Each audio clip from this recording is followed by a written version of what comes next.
Well, good day. Good day and welcome to Mental Health and You. I'm your host, Cynthia Timms. Stop the world, y'all. I want to get off. That's the way I feel sometimes. Just stop it. Things are going or getting or still crazy. And in the midst of all of this craziness, how you taking care of yourself? How you taking care of yourself in the midst of so much?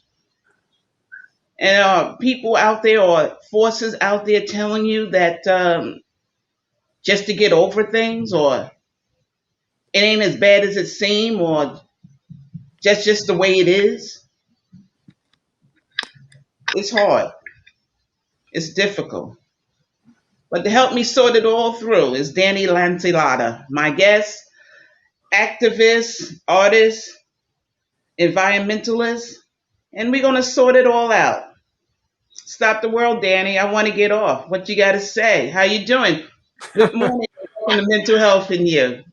Stop the world, you want to get off. Well, good luck. I'm just saying. I know it's an interesting comment. Do we really want to stop the world and get off, or do we want to get those who are on the world who are not complying with being a normal human beings and kind of throw them off? How Why you should do we that? leave? How Why you should do we that? leave for the crazies? When I say stop the world, I want to get off. I'm not trying to do anything drastic to myself. I No, just no, I know I that. I just know that. want I'm just everything saying just to like it's calm. people like us that are going to make the world a better place. Yes, So we take the we're talking crazies and about we get here. Yes, metaphorically. metaphorically, y'all. Metaphorically, And yes, so to counteract the insanity, what we do is what? We create art, we cook yes. dinner. I've been saying this all along. Don't resist. Do not resist. I believe resistance causes disease. And in being conductive with the people that you who don't like you or don't see you the way you see yourself, those are the folks you want to get closer to. Those are the folks that need to be included in the story or in the dialogue. So you're saying And you want to get closer to those people who do not like you. How I do you I've supposed to I do come that? we've had these conversations Yeah, yeah. personally. I come from a diverse background. I have three major organized religions running through my veins. I believe diversity is a tremendous asset to my existence. I grew up in Mm-hmm. the Bronx. My core existence is the Bronx. That's where my values come from. It's my home. It's my hometown. So when people are acting out what they're acting out because they're different than themselves, then they're losing out on the joys of life and the diversity of what makes this country great. So that's an asset. It's a natural resource that we're not Mm-hmm. really paying attention to.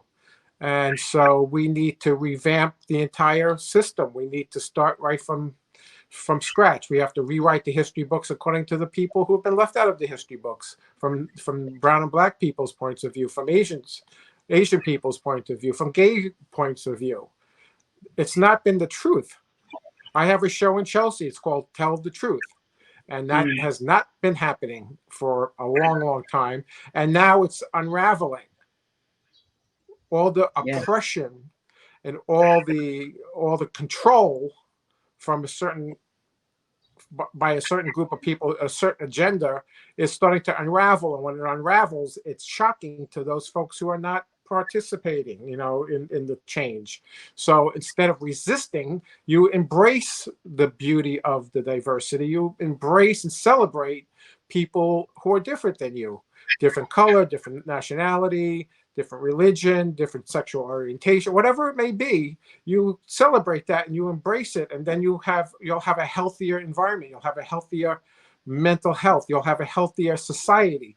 At this point, there are powers that be just that want to continuously drive a wedge between people. In reality, human beings actually get along very well, and up until maybe a few decades ago, the Middle East was very diverse, and the three major religions got along and participated in commerce, in exchanges, in marriages, and then something happened. I wonder what that was. I wonder what it was. Yes.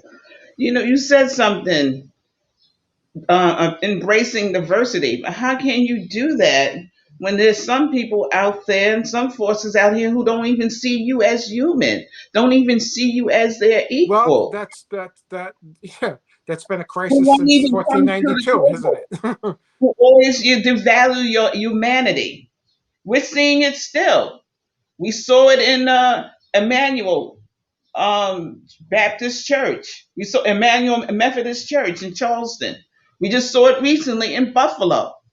People who don't value our that's humanity. that's the that's the boil of the infection, and that's the infection bursting, and that's the essentially the pus coming out. Mm. That's a big gigantic red flag. There were red flags prior to that, when this person had this manic crazy outburst of violence, uh, and it wasn't paid attention to, and so it's always brushed under the rug until it's too late. And it's what, 5 6 days later, and it seems to be like it's old news already. And so it just keeps getting brushed under the carpet. And in my opinion, it's really, we never get to the source of the issues of that kind of hatred or that kind of violence. We talked about this recently about the Second Amendment and the right to bear arms. Yeah, go ahead, have a gun, but you can't have ammunition. There's got to be a control, especially when a brain of an 18-year-old is not fully developed and he's been radicalized by the internet, and in my belief, I believe by his own family, even though people say that these folks were really nice people. I don't believe that for a second. That kid had to learn something from somewhere to embrace that kind of hatred. That's the sickness. This is sick, and that's obviously severe mental illness that's been acted out. Think it's more. You think racism is mental illness? I think it's many things. I think it's indoctrination over many years from birth, perhaps. Yeah. It's what you're exposed through the media, and because we have access 24 hours, 7 days a week to the internet and other media sources, yes, you can get this stuff fed to you all day long, unless there's intervention that's mature, healthy, and wise to the trueness of the society at large and what happens to brown and black people and other people. In his manifesto, he mentions Jews. He mentions, he was an outspoken anti-Semite. I take great. I take it very seriously, this kind of stuff, because I come from those three religions. I come from Catholic, Jewish, and Muslim roots. I have the three major religions going through my blood, and I'm not partial to any one. I just embrace that this is who I am, and this is how my family tree expresses itself. And I love being that kind of person. I love being diverse. I love being able to go into different communities and participate and celebrate all the joys and wonderfulness of all the groups that I grew up with. That's what this is supposed to be about, this experiment called America. Not this insanity. This is insanity. It's out of control. Daniel, we can talk about the connection of racism and mental illness all day long, and we have in the past, and probably will do so. But I think labeling these people as merely mentally ill, I think that's letting them off. That's true too. That's letting them off. Right, and that festering in the soul and the DNA of America. That's always been there. That's absolutely correct. Pure hatred and it's a pure racism and a pure meanness. Well, the intergenerational trauma that we speak about within the Black and Brown communities, generational trauma from 1692 forward in the slave trade, that kind of intergenerational trauma that's passed down genetically is the same kind of trauma that white supremacists experience, except they just don't know it. And that indoctrination that these kids and other people within the white supremacist community, they're suffering as well.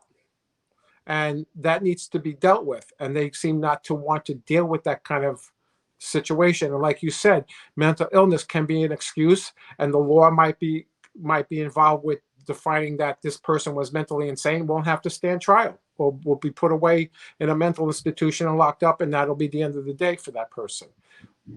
Or any restitution. I mean, I don't think this person actually understands the extent of what he did, but that's not for me to say.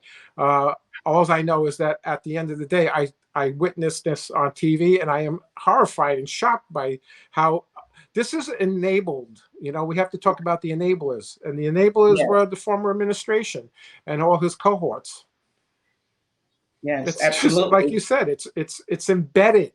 It's embedded in the DNA of the structure of this country. When you get certain people who want to ban books. So these are all the signs. These are all the signs of fascism. Yeah. These are the signs of fascism. Burning books, gay people you can't say the word gay.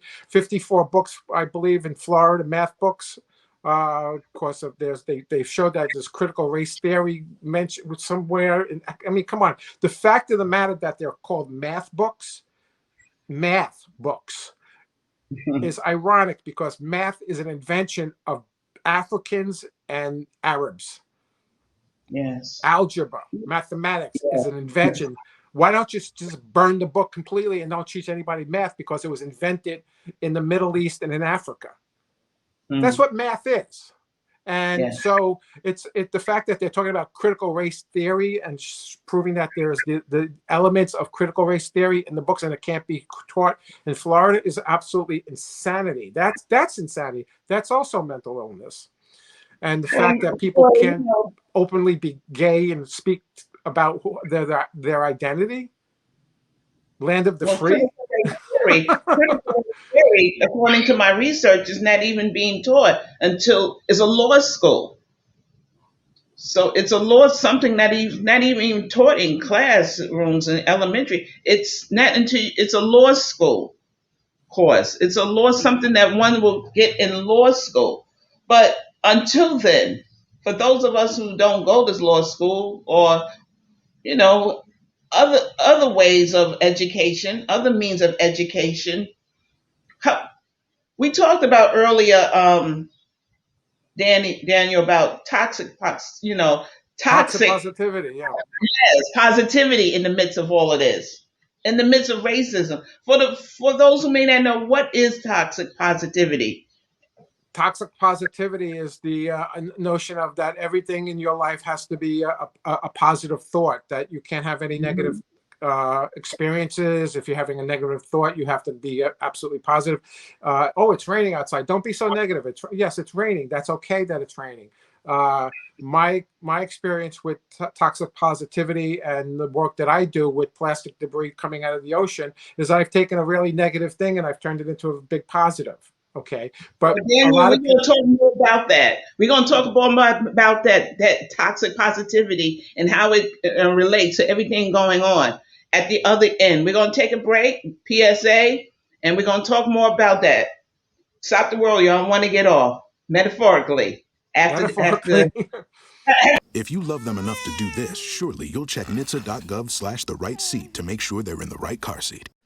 Oh, good day, y'all. Good day, and welcome back to Mental Health and You. I'm your host, Cynthia Timms. I'm going to bring back my guest, my dynamic guest, Daniel Lanzilotta, artist, environmentalist, philosopher, all these things. And Daniel, before we went to break, we were talking about toxic positivity. We were talking about all the things that's going on in this world and how we can remain sane, and how is it possible that we can maintain our sanity in the midst of all of this. So what part does toxic positivity, because we had this discussion, and I want our audience to really know more about this. How has toxic positivity played a role and the way we see things and see, we deal with everything. Well, toxic positivity is great for the self-help book Yeah. industry. There are probably dozens and dozens of books written about being a positive thinking, and all this train of thought. But when you look at the two words, positive and negative, Hmm. they can't be separated from each other. So if you look at it from a physics point of view, you can't have an electrical circuit have a light go on, because you need Hmm. both positive and negative, the yin and the yang of the physics of Right. making something work. So either you're going to embrace those things that are negative and use them to your advantage to create something positive or better for yourself. Or for instance, if you went for a test for COVID and the test came back negative, well, that's a good thing, isn't it? If it came back positive, that's a bad thing. So it's an inverse of the words, of the uses of the word, those two words. So our brains are wired to understand and think that the word positive is always a plus, and it's not. And so when you learn to embrace both of these types of thinking, Janusian, it's called Janusian thinking, to use both sides of the coin, so to speak. And that's what artists do. Artists are constantly putting one thing against the other, a juxtaposition of ideas and concepts. That's what makes diversity so great, because you're taking opposites and flavors and in cooking or cultures and music. You're taking, notes that are high and low, and they're undertones. Writing is the same thing. You have many styles of writing that you're using to get a point across. So being oh, he's such a positive person. What does that mean? So in my train of thought is like, when I talk about positive, the negative ion is the happy ion. If you go to the beach after a storm, the air is charged, electrically charged, but it's negatively charged, and it's called the happy ion. It's not called the positive ion. It's a charge that makes you feel happy and calm. And so all this train of thought is to try to change that, and to just embrace the opposites and try to work with those two elements to further along your life in a way that's going to uplift you.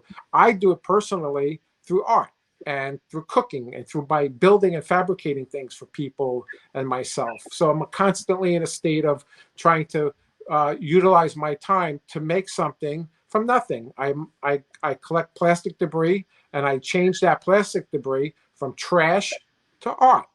And so that's like taking a negative thing into a positive thing, and that soothes my soul. So when I'm making art, I'm in a trance with that piece of work, and it carries me through whatever I may be experiencing that's not good for me. And I've been through many types of horrible experiences in life, and here I am. I'm still doing it. I'm out there. I got gallery representation. I have someone who's representing me as an artist, which is like a very big deal. And so Hmm. it took a long time, but you get up, you go about your business, and you keep going. And so we have to sort of kind of always understand that to have an artful, creative life will help you every single day of your life, whatever it may be: baking, sewing, singing, playing an instrument, or just sharing something with somebody. If I you're going to make understand dinner that, for yourself, Daniel. make dinner for somebody else too. Daniel, I understand that from an artist point of view, because I think we as artists, we are tasked with telling a story, whether good, bad, or indifferent in our work. But sometimes, it's been in my journey, just someone dealing with depression and anxiety. Sometimes I just want to feel good. I don't always feel like leaning into something as somebody, we hear today. Yes, I think sometimes it's necessary for us to really appreciate or really get the really thrust and the really essence of what's going on so we can examine things. But sometimes, Danny, I tell you, sometimes I want to, when I say, stop the world, sometimes I just want to stop the world, whether I'm taking a long walk someplace, or I'm in my boat someplace, or, I'm watching a movie. because a happy movie, Right, right. something that makes me laugh. Because, when I think about this world, when I think about the evilness and the pain of so many things, it can just take me under sometime. So I'm asking you in this, in that, what's wrong with sometimes you just want to say, it's okay. Isn't that I'm denying what's going on, the other things going Well, on, the that's racism, self-love. sexism. Yeah. Yes. You're giving yourself self-love and self-care, and we all need to do that. And sometimes we're not given that early on in life. We're not taught Mhm. to Yeah. be self-loving. Sometimes we don't have that opportunity growing up. It has to start very, very early on. I remember learning a phrase called "Show me the boy of 7, and I'll show you the man." And Hmm. that's pretty accurate. Um, you could see early on what's happening in a person's life, and if it's Yeah. not caught early on, it will manifest itself, and it'll wind up showing itself rearing its head somewhere in the future. So we need to look at family structures. We need to look at educational systems, and a lot of these things are broken in our communities. So, and unless there's intervention with some kind of funding for kids to be at after school programs, either music, art, dance, acting, whatever it may be, uh, debating, public speaking, gardening is the Yeah. big gigantic thing right now, and that soil are antidepressants. So getting kids interested in gardening early on is a big gigantic step forward. And I think that this is a place for people who are living in urban situations is to take over a lot somewhere, get a community garden organized. I built about 25 community gardens over my lifespan in urban situations and in Connecticut, in Bridgeport, Connecticut. I've seen the transformation of communities growing food for themselves, self-reliance, martial arts, music. These programs have to be implemented, not allowed to be taken out of the school systems.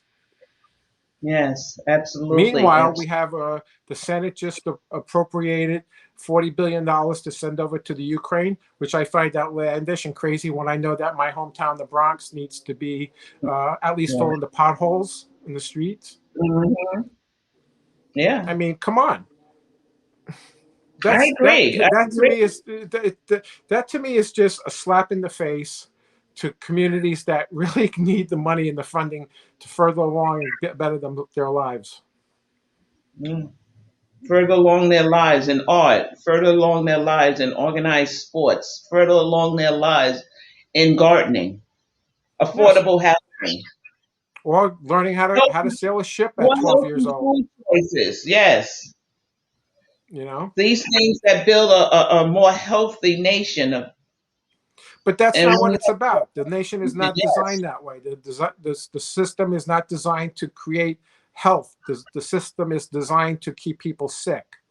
That you yeah, see in across the board. You see it in the food chain, and how in the way people are eating within the communities in inner cities, anywhere actually.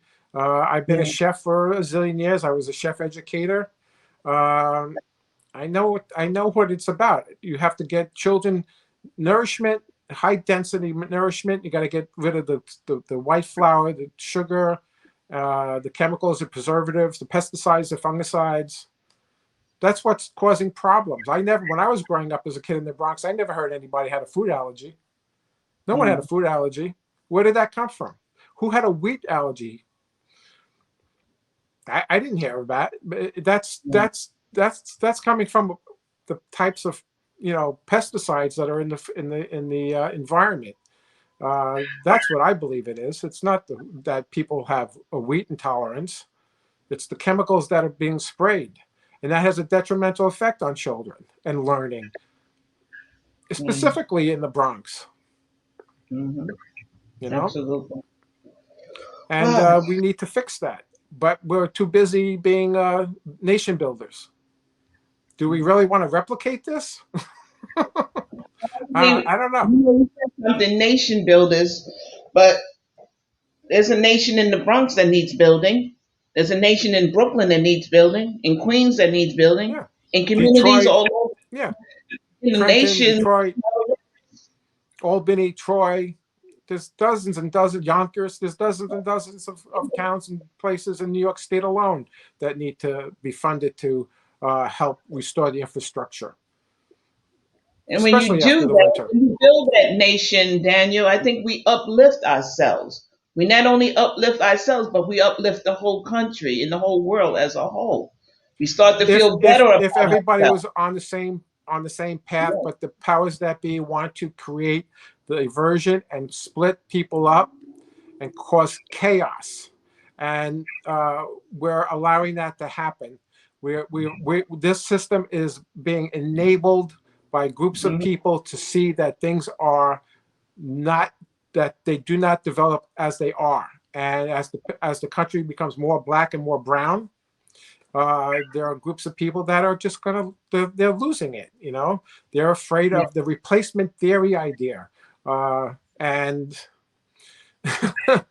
that's just nature Replacement at theory. work. Daniel, we got to get to that on another show. Replacement theory idea. Absolutely. We got to get to that and the poison of that on another show. But as we leave, as we start to wrap up, what are you doing? What's going on your artistic landscape that we should know, that you want I'm us to very know? excited by that. Yes, I have a new piece, which is a very powerful piece. It's a mask. It's being viewed right now. It's in Chelsea at the Jonathan Shore Art Gallery at 547 West 27th Street. If you call 646-821-7095, it's by appointment only. And that mask is a very, very, very powerful experience to view. It's it changes your psyche in a way. So it's about me and my life and creating rituals that have been denied me by being a second generation American. I come from a very diverse place, and the rituals that Indeed my you do. ancestors Daniel, we got to leave participated, I it don't at have that. that anymore. What's that? Daniel, we got to leave it at that. But yes, that's food for thought. Thank you for sharing. Thank Thank you you for for having me. sharing. And we'll be in touch. I want to Thank you. thank Well, everyone. I want to thank you all again for being part of Mental Health and You.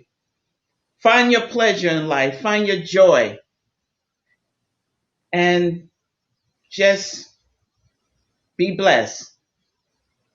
For Mental Health and You, I'm Cynthia Timms. Thank you to Bronxnet. Thank you to the staff. Thank you to my guests again. Good day. thank you.